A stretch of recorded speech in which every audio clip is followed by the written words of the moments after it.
दोस्तों, वेदांता लिमिटेड की बात करें तो यहाँ पे बहुत बड़ी गुड न्यूज निकल के आ रही है।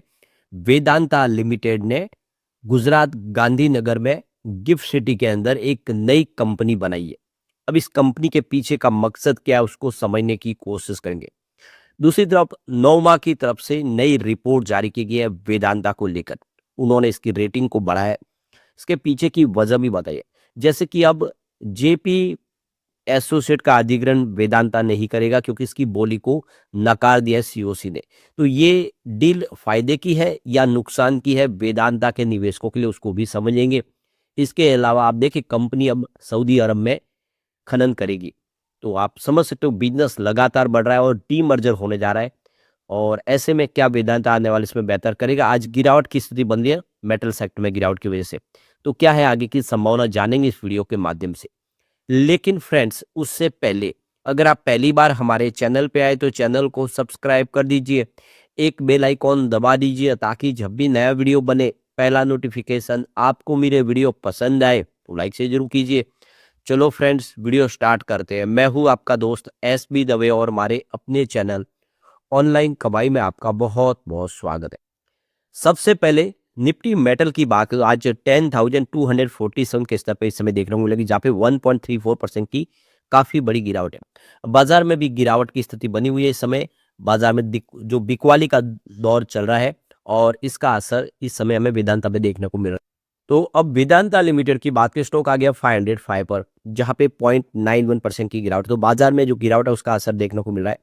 लेकिन स्टॉक ने पिछले दिनों एक 535 का फ्रेश हाई बनाया, वहां से प्रॉफिट बुकिंग आ गई है। काफी बेहतर किया है स्टॉक। पिछले दिनों जो दौड़ लगाई इस समय एक नई फ्रेश हाई पे चला गया, लेकिन फिर अब थोड़ी सी दबाव की स्थिति बन रही है। तो आप देखो कि आज की जो शुरुआत तो पॉजिटिव हुई 510 पर, क्योंकि कल की क्लोजिंग 509 के आसपास थी। इंट्राडे में 511 का हाई भी बना। लेकिन जैसे कि आज पूरे बाजार में गिरावट का माहौल बना है, निफ्टी मेटल में गिरावट है जिसकी वजह से इसने 502 का लो बनाया। लेकिन स्टॉक अब निचले लेवल से थोड़ा सा यहाँ पे ऊपर 505 के आसपास ट्रेड करता हुआ आपको दिखाई दे। इसकी परफॉर्मेंस देखें तो पिछले एक सप्ताह में 3.78% के आसपास की गिरावट हुई है, क्योंकि 535 से स्टॉक फिर नीचे आ गया है। लेकिन काफी जबरदस्त दौड़ लगा है। अभी 1 मंथ के हिसाब से यहाँ पे 6.28% के आसपास की आपको तेजी देखने को मिलेगी। काफी बेहतर किया है। और 6 मंथ के हिसाब से बात अगर आप 3 मंथ की बात करें तो यहाँ पे 13.11% का इसने पॉजिटिव रिटर्न दिया है, जबकि 6 मंथ के हिसाब से 15.4% के आसपास की तेजी बनी है। और 9 मंथ के हिसाब से 15.36% के आसपास की तेजी बनी है। ओवरऑल इसका प्रदर्शन बेहतर रहा है। तो अब जो बड़ी अपडेट निकल के आ रही है, वेदांता लिमिटेड ने जो एक्सचेंज को जानकारी दी, इन्होंने वेदांता फाइनेंस IFC लिमिटेड के नाम से एक नई कंपनी का गठन किया है गिफ्ट सिटी गुजरात के अंदर गांधीनगर में। तो 18 नवंबर को इनको ये सर्टिफिकेट मिल चुका है और अब ये ग्लोबली मार्केट में तेजी से अपने बिजनेस को बढ़ाने के लिए इन्होंने एक नई शुरुआत की है। तो यहाँ पे देखो कि वेदांता लिमिटेड की जो फाइनेंस कंपनी है, इसके लिए जो ऑथराइज कैपिटल यहाँ पे दिखाया गया है वो आप देख सकते हो कि 10 करोड़ है, जिसकी face value 10 rupees per equity share है। और 2 करोड़ का सब्सक्राइब कैपिटल है। और ये देख सकते हो कि यहाँ पे एक नई कंपनी जो वेदांता लिमिटेड की सब्सिडीज कंपनी होगी। और आप समझे ये गिफ्ट सिटी गुजरात में इसकी स्थापना की गई जो फाइनेंस का बिजनेस संभालेगी। तो आप समझ सकते हो कि आने वाले समय कंपनी तेजी से अपने बिजनेस बढ़ाने को लेकर शानदार फैसला कर। इस कंपनी के 100% शेयर वेदांता लिमिटेड के पास रहेंगे। आप देख सकते हो ये जो गांधीनगर की जो गिफ्ट सिटी जो बनाई गई है, जिसमें आप समझ सकते हो कंपनियों के लिए एक बड़ी अपॉर्चुनिटी है। तो 18 नवंबर 2025 को इस मौके का फायदा उठाया।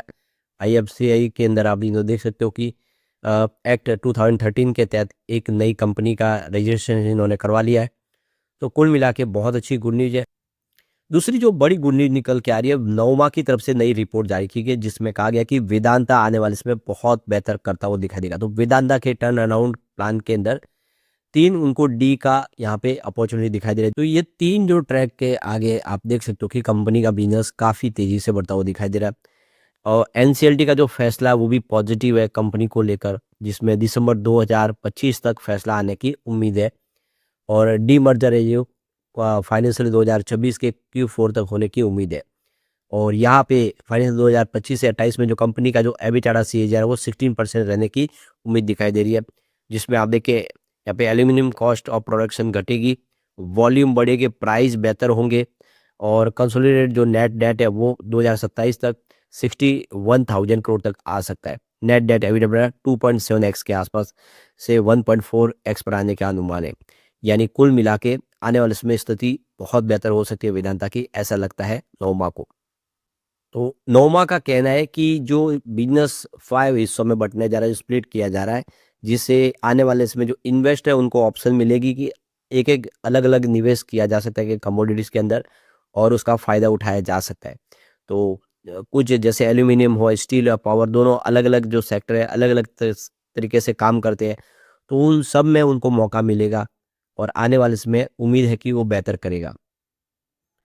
तो एनसीएलटी में आप देखो कि सुनवाई जो है 12 नवंबर को कंप्लीट हो चुकी है और फाइनल जो ऑर्डर है वो दिसंबर में आने की पूरी उम्मीद है और फैसला है जो इसके फेवर में ही आएगा। तो बिल्कुल यहाँ पे आने वाले समय वेदांता बेहतर करता हो। यहाँ पे नौमा का ये भी कहना है कि जो वेदांता अब अधिग्रहण नहीं करने जा रहा है जेपी एसोसिएट का, क्योंकि उनकी बोली को सीओसी ने नकार दिया है। तो आने वाले समय आप देख सकते हो कि इस वजह से जो एक बड़ा बर्डन आ सकता था वेदांता पे, काफ़ी बड़ी रकम चुकानी पड़ती, वो अब नहीं रहेगा। तो इससे निवेशकों को फ़ायदा होगा और जो ब्रोकरेज हाउस है वो पहले ही आगाही कर रहे थे कि वेदांता के लिए डील ठीक नहीं है क्योंकि सारा बिजनेस उनके लायक का नहीं है। तो अब ये डील नहीं होगी क्योंकि अदानी ग्रुप इसका अधिग्रहण करेगा, तो एक टेंशन कम हो गया। ऊपर से आप देखिए तो यहाँ पे कंपनी 20 रुपीज़ पर शेयर के हिसाब से डिविडेंड दे रहे हैं, वो काफ़ी बेहतर है और ये निवेशकों के लिए एक अच्छी अपॉर्चुनिटी है कि हमेशा सबसे शानदार डिविडेंड देने वाली कंपनी है। इसको डिविडेंड का किंग कहा जाता है। प्राइवेट सेक्टर में सबसे शानदार डिविडेंड हमेशा देखें कि वेदांता ही देती है।